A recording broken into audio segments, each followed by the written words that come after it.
Hey everyone, in this video I'm going to show you how to fix Valorant voice chat not working. So let's get started. First, you have to open up the Valorant, and from the Valorant, you have to open up the Valorant settings. So I currently do not have Valorant, but I'll instruct you on what to do, so please follow along. From the Valorant settings, go to audio options, then voice chat. Switch the input device on your specific microphone, and then you have to raise the mic volume. Enable party and team voice chat, and that's it. But if that doesn't work, then you may have to go to Windows Start button and start searching for sound settings. From the sound settings, you have to input the correct microphone that you are using.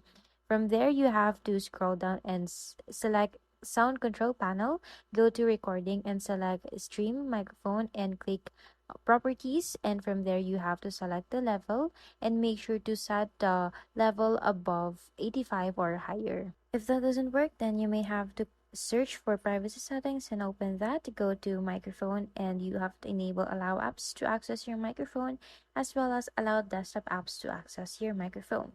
Another method that you can do is to go and search for device manager and open that up. You will need to click sound, video, and game controller and right click the microphone device that you're using and update drivers. You have to select automatically for drivers, and your new updated version of microphone graphics should be present or installed. Now, if that doesn't work, then you may have again to right click this one and then install the microphone drivers that you're using, and then you will have to restart your PC, and that should fix your problem. I hope this video helped you out. Thank you so much for watching. Bye.